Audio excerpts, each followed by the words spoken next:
Say the and I don't give a who cries in the comments. It's about to get real. I'm done apologizing for being white. I didn't own slaves. I didn't write Jim Crow. I didn't redline. I was born in the 1980s to a middle-class family that had to work for everything. I worked 50 plus hours a week, pay my taxes, and I'm still told I'm the villain.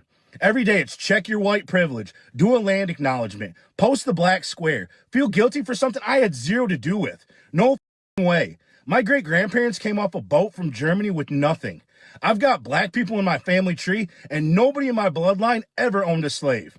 You want an apology? Dig up the dead. You want money? Call Congress, or better yet, work for it like everybody else has to.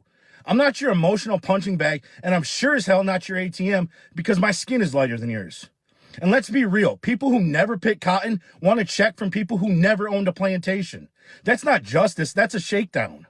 And these sniveling liberal white apologists crying online for sins they didn't commit, you're not brave, you're a fucking embarrassment.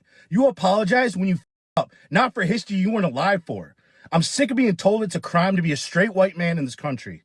I go out of my way to treat people with respect until they give me a reason not to. I'm done bending the knee. I'm done whispering. I'm done disappearing into the background so you feel comfortable. I'm picking my side. I'm not guilty. I'm not sorry. I never was. You can stay mad.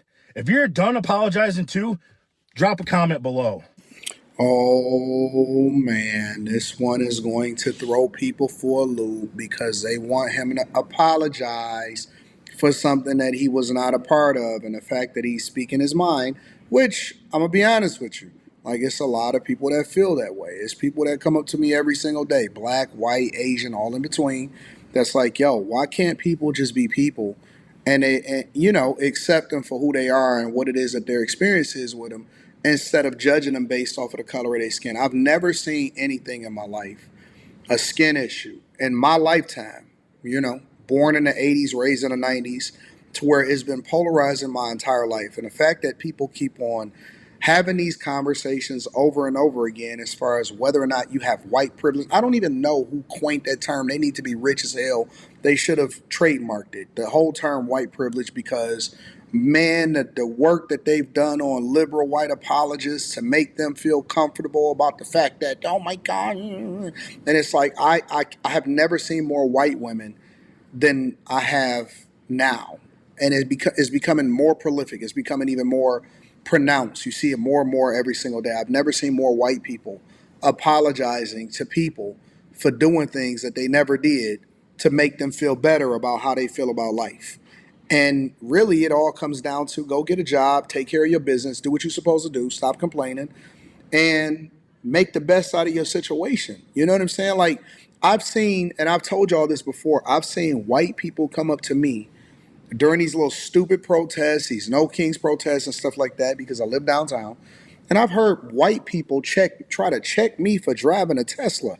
And I'm like, you can't tell me not to. And see, my windows was up and it was tinted. And so at first it was like, all right. And then when I rolled my windows down and it was like, or I get out the car and it's like, then they want to have a conversation about why it is. And I'm like, yo, listen, I'm from the inner city and I do what I want to do.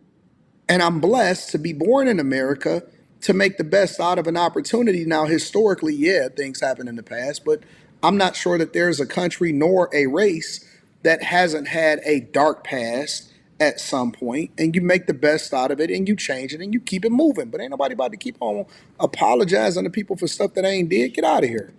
It's crazy. White people, let's talk about your white privilege.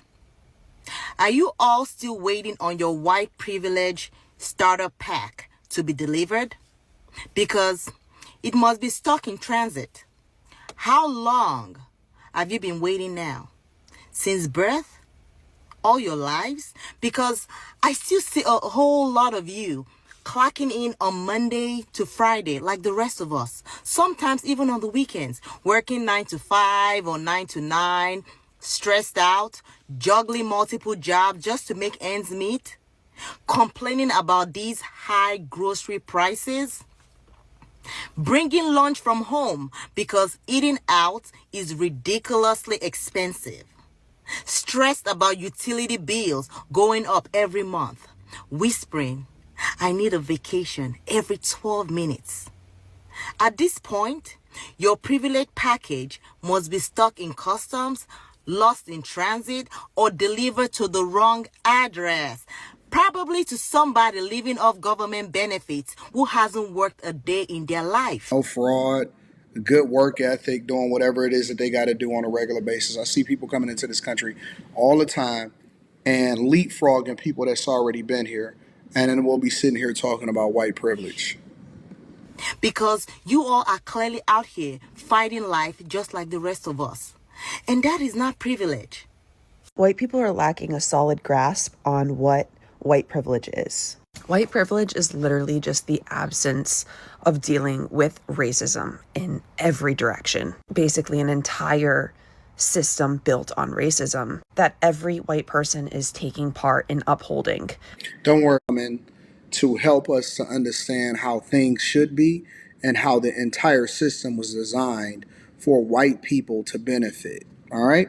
Let's go ahead and endure through this. Unknowingly, or oftentimes unknowingly. So you have the people that are being oppressed the most, okay? The black people, due to this country's history of slavery, the black people. Due to this country's history of segregation, due to this country's history of not undoing the past. We didn't do anything to dismantle this country's racism that this country was built upon. White people just keep reproducing kids that are upholding racism because we're not teaching them how to be anti-racist. We're not teaching them that black people are experiencing racism consistently in their everyday life. If you have the majority of black people telling white people, yes, I experience racism. Yes, it's a major problem. We need to find a solution. And they're coming to white people and they're saying this, and the white people who are doing the oppressing, they're laughing at them.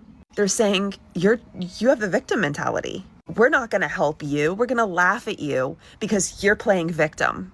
But it's the majority of black people saying that this is a problem, saying this is their experience, and saying that racism is a major issue that they have to deal with. That is embedded into our society. When you come to the people doing the oppressing, those are the people that have the power to make change. I don't feel oppressed for whatever reason. I don't. I genuinely don't feel oppressed. I feel like I'm doing really well in life. I've been blessed financially. I've been blessed family-wise. I've been blessed in every way that you can think of. I feel truly blessed, and thank God that I was born in the United States of America. So I can't tell you that I've actually experienced any oppression in my life. I've had somebody tell me that I have, a white person that's never met me before and was talking to me that I had experienced a whole lot of racism and stuff. I'm like, interesting. All of the things that I've experienced that are negative as far as culturally has come from people that look like me that are perpetuating violence against people that look like me. Let this white woman tell me that I'm not that I'm a victim.